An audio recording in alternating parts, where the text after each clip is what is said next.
I'm Chris from Play Comics, a show where we look at video games based on comic properties and how well they stick to that source material, a part of the GonnaGeek network, just like the show you're checking out now. Shows on the network are individually owned, and opinions expressed may not reflect others.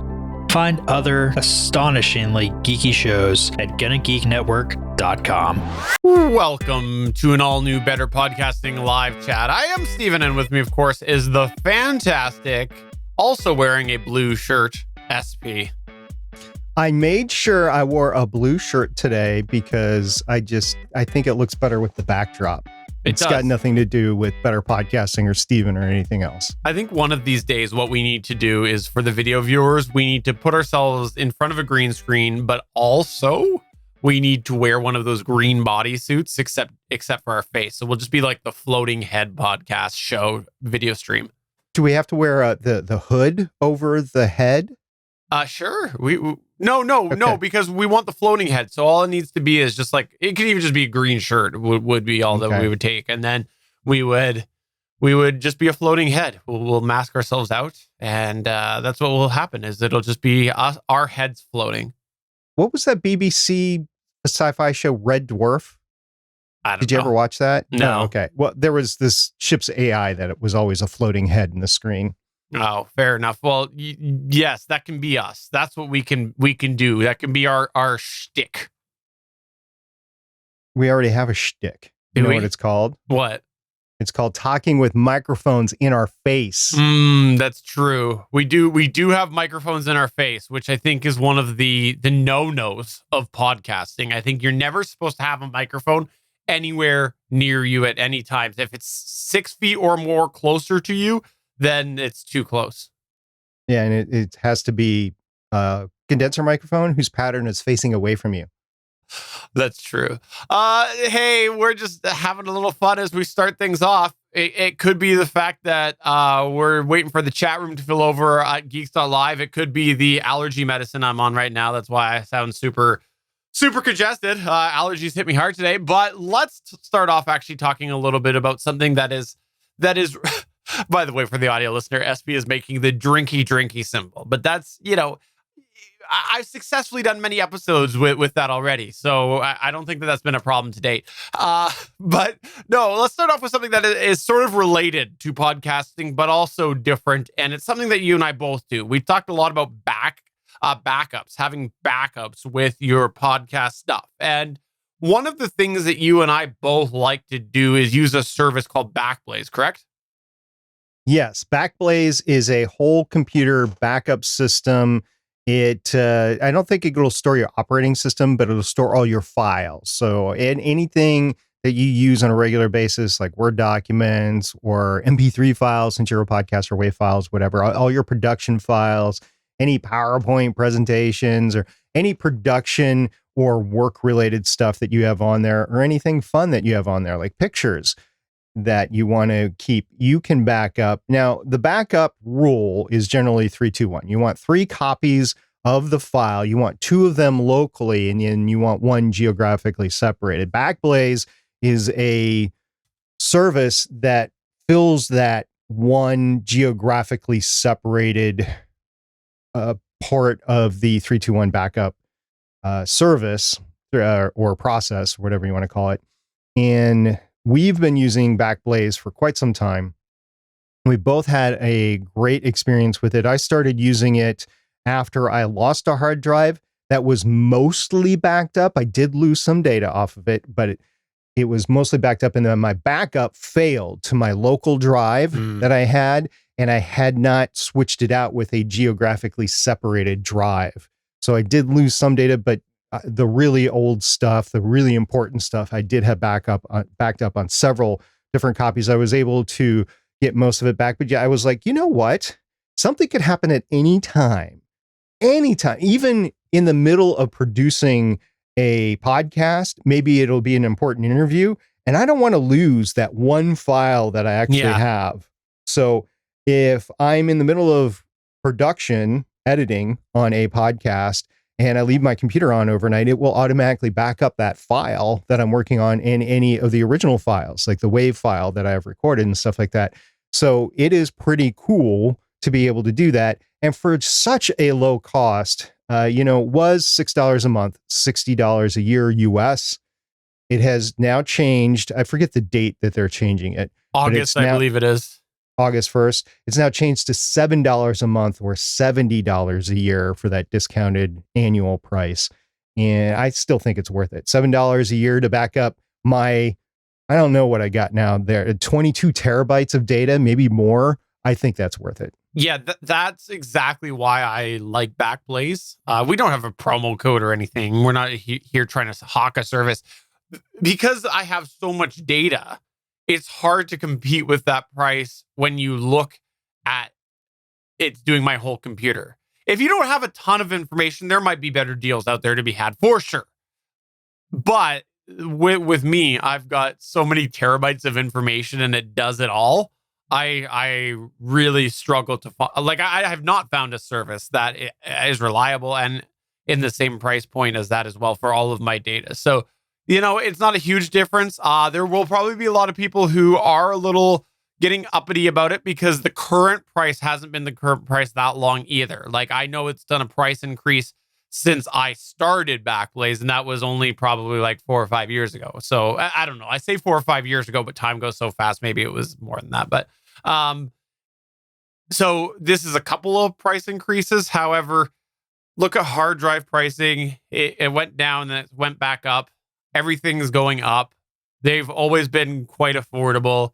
They're a really reliable service. And, to me, it's still worth it. A funny story. I was taking one of my employees on a tour of our data center at work. And it's just a typical data center that you'd see anywhere else. It's got server racks. It's got processor racks. It's got storage racks. And we were walking around and I was saying, yeah, we've had to change our upkeep of it, our annual maintenance of it, because we just don't have the money that we have to do the same amount of drive replacements this year. He's like, well, oh, really? Why is that? The price of hard drives has gone up. So if you're trying to maintain a certain number of hard drives refreshed in the data center, because Backblaze is in the cloud for us, but there's a data center somewhere that stores all that information. So the hard drive that Backblaze has that is saving the data, or tape drive or whatever it is, the price of that is all going up right now. And so I can see them having to raise their price in order to keep up with inflation. And in the grand scheme of things, I don't think it's that much. I mean, every little amount adds up. If it keeps on going up $1 a year for the next 5 years, it's like, well, is it really going to be worth it? I'll tell you, even if it goes up $5 over the next 5 years per month, so it's like $12 a month per year US. If you lose a 4 terabyte hard drive, I'm just going into the future. So 2 terabytes seems to be the standard that's in desktop computers these days, unless you do what you and I have done, is customize our rigs. So I'm going into the future. Let's say 4 terabytes is the norm in 5 years. So you lose 4 terabytes of data in 5 years. You're going to want that $12 a month plan just to be able to say, hey, send me a new drive. I'll just plug it in and then boom, I can go. It'll take a week and a half. Your files that you need, you can download one at a time. But the rest of them, yeah, you can just wait for that hard drive to come and you haven't lost anything. As a matter of fact, you put it in and it starts backing it up again and it goes, hey, look, I'm already backed up. So you don't have to reback it up again. So it's all good. And Backblaze is the one that we use. It's the service that we use. There are other services out there. Use whatever it is you feel comfortable with. But if you plan on podcasting for a while, you probably need some sort of backup process. And using a service like Backblaze is probably a good idea for a hobby podcaster. I agree. Let's go to a question we had from the wonderful Josh Liston. He asked us this over in our Discord server, which, if you didn't know this, we have a Discord server that you can come and hang out with a bunch of other awesome podcasters and geeks. It's at betterpodcasting.com/Discord. I don't know why I said that, but yeah, he asked me shaking his head. He said, question for BPLC, which I believe is Better Podcasting Loves Live Chat. Live chat. Oh, live chat, not love Man, chat. you are on the allergy medicines, aren't you? Well, this is Do you the want me wrong to read show. this? Are you okay to read this? This is the wrong show. I showed up for Better Podcasting Love Chat.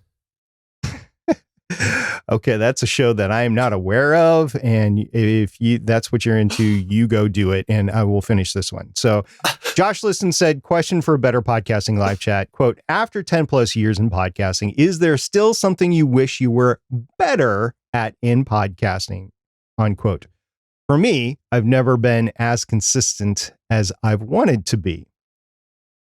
I get that, Josh. And as a matter of fact, Josh, I think, is the pinnacle of the person that I know that has been rather successful once he sets his mind in terms of seasons. And we've talked about it on the show before. If you're having a problem maintaining that consistency over time, but you're still creative and you want to talk about stuff, doing it in seasons is always something you can do. And you don't have to define a season as being 6 episodes or 20 episodes or whatever. You could just go until you need a break and say, okay, that's the end of the season. We'll see you in a few months, something like that. I would encourage you to set a date to return and then tell your audience that when you leave, if you're planning on coming back. But he's done that successfully. And I've also got another thing to talk about with Josh after we answer this question. You know, this question came in on the Discord and it really made me go, It did. It made me think. And, you know, when you're first reading it, what did you think? No, don't answer the question, but what did you think? Like, what was my answer? No, you don't want my answer. No. What were you thinking in terms of, wow, this is actually a pretty big question? Yeah, I started to think about what would I list, because I'm sure there's more than that, right? More than just one thing, right? And that's what I started to think about when I read this question. Just because it's easy to talk about some of the things that you think you do really well. For some people, for me personally, I struggle actually to see some of the things that I know I do well. Even though I've had people tell me I do them well, I do struggle to recognize that. So my list is actually probably pretty large of things that I wish I was better at. But and so that's kind of where I went when I was thinking about this question. But I will answer right now off the top of my head. The top one that I would say is whatever the opposite of procrastination is, because I am really bad at procrastinating. Because the question is, what would you like to be better at? And I don't want to be better at procrastinating, because that means I'd be procrastinating even more. So whatever the opposite of procrastination is, that's the thing is like, it's huge for me. And it's not only from a week to week perspective of podcasting, it's sometimes minutes before a show perspective. It's also launching new endeavors and things like that. I get like 95% of the way and then I procrastinate the rest. So that is one of the things that on the top of my head, my editing process, I edit the Saturday before we publish on the Sunday. It's half the time I'm still editing on the Sunday. I'm previewing an hour before we post, right? So that's sort of the thing off the top of my head personally. So whatever the opposite of procrastination is. So there's a couple of things that came to my mind right away, and one of which was my editing process. It just gets very tedious for me, gets very boring, and it's very long the way that I edit. And to be honest with you, I can't really change the way that I edit. I have thought about outsourcing it quite a bit. Problem is, I don't know if I could sustain the money for it. And it's not like I want to start and then just say, okay, I can't do this anymore. It was a nice break. I'll take the editing back. I don't want to knee jerk any editor out there by thinking that this is going to be a long-term customer with me. Because let's face it, I've been podcasting for 10 years and I'm kind of a sure thing right now, right?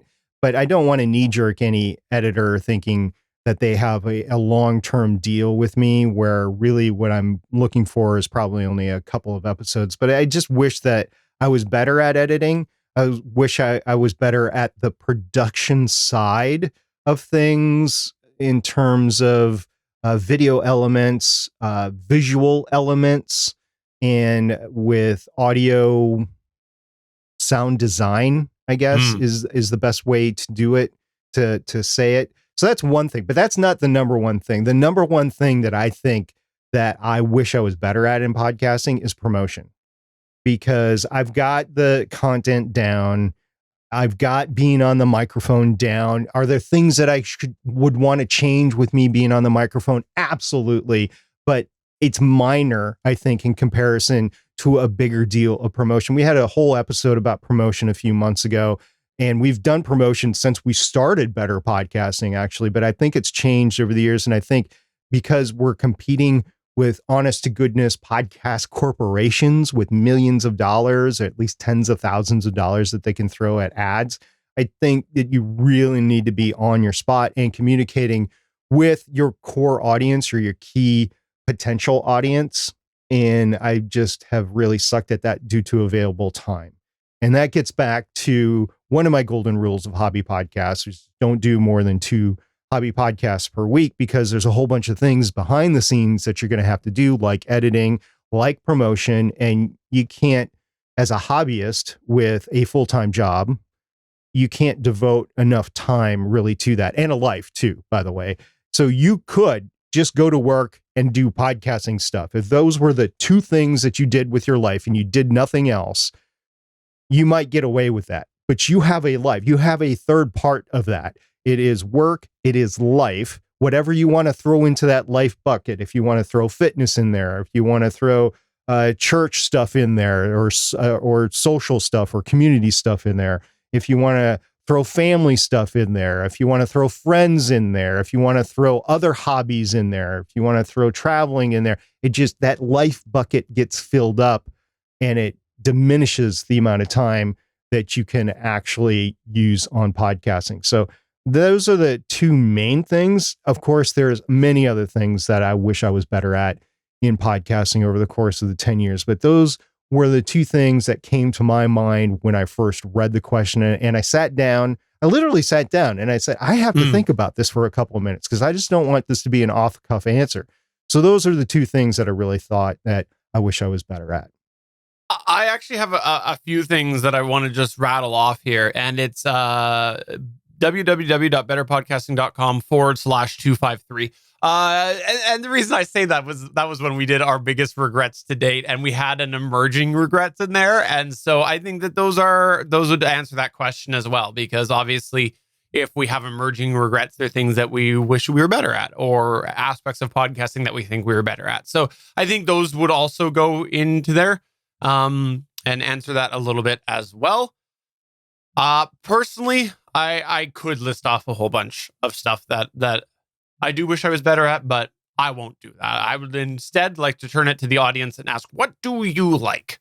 Or what do you like? What do you wish you were better at? And let us know through our Discord at betterpodcasting.com/Discord. We'd love to have you come over there and mention it there, just because Josh Liston is in there, and you can tag him and say, hey, Josh, I'm answering your question. You can tell him how great of a question it was, because I think it is a great question, and it's something that people should think about every now and then.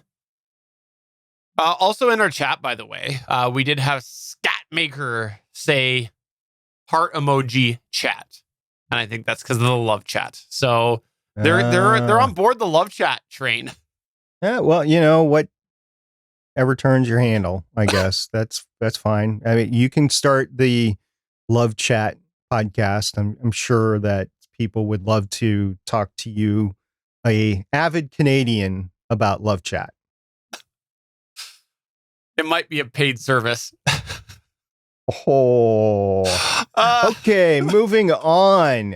We have experienced an issue with our beloved Rodecaster, and I say our beloved Rodecaster. It's in Steven's possession right now. So he has a Rodecaster, and part of the problem with the Rodecaster is the SD card and the transfer of that Rodecaster has gone through loops of issues, and then it's fine, and then it'll go through loops of issues again, and then it's fine. Some of it's due to firmware updates. Some of it is due to OS updates, like Mac OS updates, or in our case, Windows OS updates. But there are just issues with it, and we've experienced kind of the same issue, not just with Steven, but with somebody else that I was guesting on a show on. So we knew it wasn't just Steven. It wasn't just Steven's fault, which is our default answer. It's our first go-to. It's like something's not working. It's got to be Steven's fault. So we waited until we heard something else. We have sort of the golden rules of better podcasting behind the scene. And number one is it's Steven's fault. It's Steven's fault. Yeah, we haven't ever. Yeah, that's an exclusive to this live chat here. It's the number one rule of hobby podcasting. It's Steven's fault. So anyway, Steven, please regale our audience as to the issues that you've been having. Yeah, so it's odd. I don't know why it just stopped working. But what happens is the Rodecaster Pro, in order to transfer the files over to the computer and stitch them together, basically, you need to use the companion app that is on there. And why I say you stitch them together is because they use a WAV format that puts all the different tracks. So I don't know how many it ends up being. It's something like 8 or more when you include the stereo tracks and everything. It puts them all into one WAV file. So what happens is if you're doing like an hour show and you're multi-track recording, that ends up being divided into multiple waves. And luckily they've given you a tool where you go and you open it up and it shows you the recording and you just press export and then you wait for what seems to be a ridiculous amount of time for it to save those files individually to the individual tracks rather than just one, I think it's polywave format. And the way that you can usually do this with USB is you go in and at the very top of that software, there's a toggle and you click the toggle and then the Rodecaster stops mostly functioning and goes into a transfer mode so that it can just pull those files right from the Rodecaster through USB using that program. And for some reason, it just hangs up right now. Every time I go to do that function, the program on Windows locks up, and then I just have to turn off that mode manually using the touchpad on the Rodecaster and just pull the micro SD card, put it in my computer, and run it that way. That's sort of the old way you used to do it, or in the early days of the Rodecaster Pro. And I don't know why that's happening. Admittedly, I thought it was something on my computer. But now I'm thinking maybe it is a Windows update or something because, yeah, as SP said, he was talking to somebody else that had the same issue. It's why I didn't mention it sooner, because I thought it was just me and I needed to go and figure out what was going on. But now that we've seen this a couple different places here and someone that SP's guested on, I don't know. Maybe it's a specific configuration. Maybe we're both have the same piece of software, a same driver, or maybe there's something else in common. There was a new version of the firmware that just came out. I did update that. Same problem. So I gotta look, see what's going on. I really don't know. It's very odd. And it just seemed to come out of nowhere for me. I don't have one, so I haven't dealt with the issue personally, but I think just to transition a little bit, I think my equipment's getting a little long in the tooth. We talked about it before. Yeah. It's time for a refresh, but it's just a terrible time to look into it. So I'm going to try to limp my equipment base on for another 6 months or so. Hopefully it'll make it. And then we will transition to something, which gets me into another issue. There is a major podcasting industry conference coming up, and I would expect a lot of announcements to come out over the next few weeks. I don't know if there's necessarily going to be a lot of gear announcements or any for that matter, but this is the time of year that a lot of new services or revisions and services come out and that sort of stuff. So just keep your ears to the ground on new things that are out there in the podcasting space, because this is the time of the year that it comes out. Just a little heads up there about what's going on in the industry. Also, something else that's been going on in the industry, we talked about it on the Better Podcasting main show, episode 253, was it, or 250? It was 254. 254. 254. We talked about the Audacity issue. No, 254. Yeah, it is. Sorry. Our document title today is incorrect. Anyways, continue. Okay. Sorry. So our podcast, episode 254 on the Better Podcasting main show, we talked about Audacity and the fact that Audacity was basically the terms of service was changed. It was calling home a little bit more often than not. And a lot of people said, oh, it's spyware. Well, technically it's not spyware itself, but it does indicate that I've heard the technicalities on it, so I can see why somebody wouldn't want to call it spyware. However, it is taking personal information, including your IP address, as you addressed in episode 254.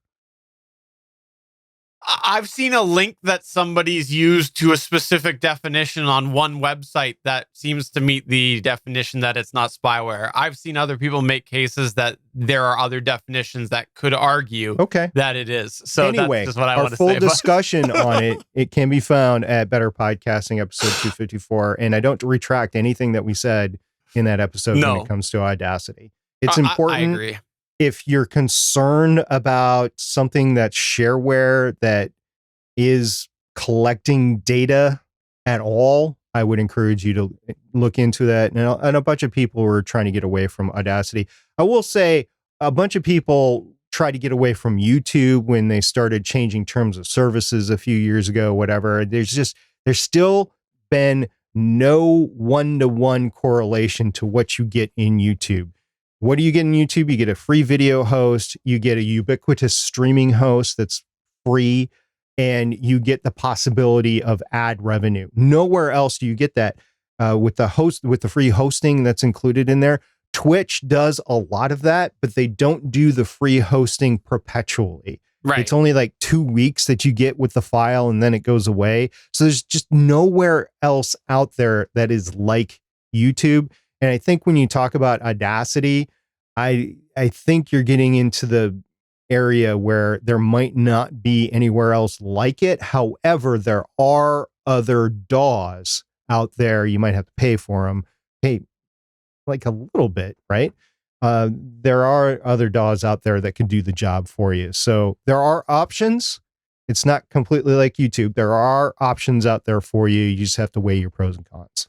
And I also think that it's different in the case that you can fork Audacity and remove it. And that's where the big difference is. And so, for the benefit of our audience that might not know what a fork is, do you want to define that real quick? Yeah. So when you go to the dinner table, you sit down with your spoon and your knife and your fork. That's what it is. So when everybody talks about forking, I remembered the original Muppet movie where there was just this big fork, literally big fork in the road that they had to drive around. That's what I think of when I think of forking. Yeah, no. So fork, when you've got projects, especially open source projects like this, what happens is you can create what's called a fork. And what that means is basically you take a certain level that the application or the project is at, and you split it off and then create your own version of that project. And that's the thing is Audacity, because of the license that it's released under, people can take Audacity and make their own flavor of it, their own version of it. And so they can go and do what they want with that code and release it on their own. And so that's what people are talking about with the most recent thing going on here is, will there be a fork that basically replaces Audacity? Because they cannot retroactively change those terms that it was released under. So if version 3 was when the company, and this is just random numbers, but let's say version 3 was when the company took over and they changed the license, people can go to 2.9 and split it off to their own project and make it called Rodacity or something like that, right? Like they can go and do their own project and basically it would look exactly the same because of the license that it was released under. And so here, if the terms end up being so bad, and we'll see what happens, they might end up being a non-issue, but if they end up being so bad, likely because Audacity is such a big program in podcasting and otherwise music and things like that, there are like hobby musicians and stuff. The thing is, there's bound to be that happen where someone will go and do that. And then that will pick up speed because people will go, no, this is junk software. This is terrible. This other thing is better. And it's more the way of yesteryear. And so that's probably what we would see happen. So I think it remains to be seen if that's going to happen because the company might back off here or people will just stop caring, like you said. Exactly. Moving back a little bit to Josh's question, Damien in our Discord or in our chat, he posted a couple of things. First of all, he said, hits home, I'm probably going to have to pull back on at least one thing I started while on hiatus. And that was me talking about regrets in terms of time and promotion there. He also said, I wish I was better at promotion, but mostly having the type of content that makes for good/easy promotion. I feel the content I make is done well, but it means nothing if I can't get it in front of people. Okay.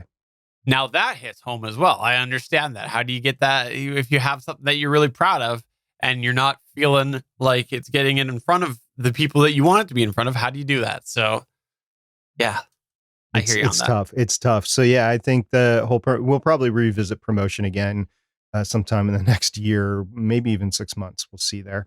Super Bowl ads, right? Oh, yeah, as long as it's not $1.2 million for 10 seconds. Stephen, you had one other issue you wanted to talk about tonight. Yes, I did. It's that this podcast episode tonight has just been terrible because I've been on so much allergy medication. That's what? No. My issue is with Xsplit. We don't know what happened. Last night, SP and I were recording the official GonnaGeek show. Chris could not be there last night, and I pulled up my templates, and for some reason, all of my text that I had that was dynamic text, and what I mean by that is on the video side of the show, there's a bar on the left that shows the different news points we're going to talk about. There's our names at the bottom, and it's all pulled from a text file that I've got on my computer. And for some reason, this all stopped working. It just wasn't there. We don't know why. I can only assume it was a Windows update that happened because I hadn't updated any other software that I know of. So I'm assuming that it was a Windows update. When did you update Xsplit to the 4 point whatever it is now? Yeah. So I did an update last night while SP and I were diagnosing this problem. That was after the text disappeared. So okay. I had not done anything the couple of weeks prior. So I'm assuming it was Windows related, but I wanted to share that because I know there's probably a couple of people that listen to this that use Xsplit, but more so I wanted to just mention how awesome SP was with this. All joking aside, SP was fantastic. He's like, okay, take your time. As I went and I tried to fix it. And he was just calm. He was cool. He was collected when I was trying to frantically fix things. And I appreciated SP's calm demeanor, talking me down a little bit, and just being there and setting the tone as I was last minute trying to fix a bunch of things. And so that's actually why I wanted to mention it right here and right now, SP, was to give you credit for that. And you're always that way. If something goes wrong as we're about to start recording, you're always there just saying, take a breath. It's all good. It's only a hobby podcast, dude. Yeah, it's fine. Another thing that I want to point out there that I didn't think about until last night is one thing that helps keep calm is if you are prepared for the show. Right. If you have your show notes, if you know what you're going to talk about during the show, it makes waiting for the start way easier. So you're not anxious about, oh my gosh, what am I going to say? What are we going to talk about? What's the show going to be like? And that just ramps up the angst as you're fixing something technical as stuff goes on. So that's just a little hint, I guess. Be prepared before you show up for the start of your recording. And that's another thing. We set a time to get together to record, and it's 8:45. We stream the GonnaGeek.com show, 8:45 p.m. Eastern, 5:45 p.m. Pacific time. But we back that up. So at 8:15 Eastern time, Chris and I are seated for the most part, and we are ready to go. Now, Stephen might not come on for another few minutes. Actually, we might not be there for another few minutes, but by 8:30, we are in the seat ready to go. Usually starts about 8:15. By 8:30, we're there ready to go, unless Stephen says, look, I'm running late for whatever reason. I'll be there in a few minutes. Okay. But that's just the normal recording time that we have. So that's number one. And number two, being prepared at the time you're supposed to be prepared. So for us, that's 8:15 Eastern. Okay. Once you're prepared, it's like, okay, I got it. Let's do this. And if you're having technical problems, you can sit back, relax, and just say, hey, don't worry about it, man. Just take another drink of Molson. We know that'll calm you down. I knew you were going to go there. So anyways, that's what I wanted to share. And yeah, if you are using XSplit, also be aware of that, because I don't know. Maybe I've just got spyware, SP. Maybe that's what it is. Oh yeah, I do have Audacity installed. One thing that I want to say is I have been on, I don't know how many episodes of Dead Set Podcasting, which Josh Liston, who is a member of the GonnaGeek network with the On the Bubble podcast, is another podcast about podcasting called Dead Set Podcast. And we sat down and we recorded an entire episode, like an hour-long episode. He lives in Australia. I live in the United States, so we had to deal with the time issues and everything like that. But we recorded this episode, and he did something that I just want to call out. He made micro episodes out of it where he just took the main topic that we were talking about for anywhere from a couple of minutes to like 5 or 10 minutes. And he put those out as specific topic episodes. He put a header, he put an outro into it and everything like that. But he made several, and I want to say at least half a dozen episodes by now. I'm looking at it right now. Yeah, I think it's about 8 episodes, and we still have some topics that we talked about to cover in there. So if you are recording with a guest or you sit down to record on several different topics, like let's just take the GonnaGeek show last night. We had 4 different topics that we talked about on the GonnaGeek.com show last night. 2 were very long, but they could be broken up as well. But you could at least have 4 different shows out of that. Now, that's not the way we do it. We do long form content. But if you want to stretch out your content over the course of many, many episodes, you can do that. And once again, if you want to see how he did that, and you can tell it's one long conversation that's just been broken up, it's Dead Set Podcasting with Josh Liston. And the last thing that I just want to mention right now, in our chat, we have loyal listener Johnny Pennington, and he said, "Hey guys, a real question. I'm on Twitch, and you have mentioned some questions from my friend Josh Liston from Discord. Is there a way that everyone can see all the questions, as I did not see Josh at all?" So just to clarify, the question that Josh Liston asked us about the what we want to be better at, he asked that before we recorded this show over in our Discord server that we have at betterpodcasting.com/Discord. So this is what you can do. You can ask us questions when we're not recording or streaming the show over in our Discord server, or you can email podcast@betterpodcasting.com, and we'll answer those usually either in the Discord or where you asked them, or we'll bring it on the show sometimes, like here or on the Better Podcasting main show. So we would encourage you to come over to our Discord server and hang out with us when we're not recording, because these are the sort of things that if we don't put it into the show, you didn't know existed. And there is a lot of, I mean, we can't talk about we can't be a Discord rundown show on any of the shows that like Legends of S.H.I.E.L.D. We'll just convert to that. Yeah, I'm sure you could, right? But it's not going to be that way. So if you want to get involved in the conversation, go to the Discord server at betterpodcasting.com/Discord. If you want to send us a question, another way to do it is our email address, podcast@betterpodcasting.com. There's just a number of ways to get a hold of us. Please make sure you do. We're here to answer your questions. It might not be right away. This is something very early on in the show. I don't think people understood. We're not full-time consultants. What we are is hobbyists, and we like to talk about our experiences with hobby podcasting. And we have been able to help a lot of people cover a lot of groundwork just because of our experiences and the community's experience. So you can get that community experience as well as our eventual answer if you contact us through our communities or our individual contact information. Is there anything else that you would like to plug or promote, SP? Maybe your other podcast that you do? I mean, we've been talking about it all night. I feel like we do a little bit too much promotion of my other shows on here, so I'm sorry about that. But just if you are interested, Stephen and I had a very great conversation, both about the Virgin Galactic inaugural space tourism flight last night on the GonnaGeek.com show, as well as the new premium video on demand of Black Widow, which just opened last weekend. So we didn't talk about the Black Widow movie at all. It was just about the box office finances part of it. So there's no spoilers if you're worried about that. So we did that. And then this Thursday, we'll be talking about the Loki season finale over on Legends of S.H.I.E.L.D. And then next week, we'll be talking about the Black Widow movie on Legends of S.H.I.E.L.D. And of course, Stephen is invited to both if he can find his way into it. We'll see. Okay. So that's going to go ahead and wrap it up for episode number 36 of Better Podcasting Live Chat. I'm Stephen Jondrew saying you can't spell Better Podcasting Live Chat without LOVE. And I'm SP saying I apologize for the allergic state that Stephen was in tonight. We'll see everybody next week. Bye. Bye.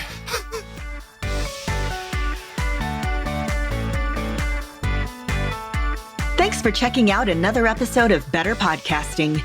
You can find the full back catalog of Better Podcasting at betterpodcasting.com. If you're into geeky podcasts, please check out the other podcasts on the GonnaGeek Network at GonnaGeekNetwork.com. This show was produced and edited by Stephen Jondrew of GonnaGeek Productions. Voice work was done by L.W. Salinas. Thanks again for listening or watching, and we hope to see you again next week.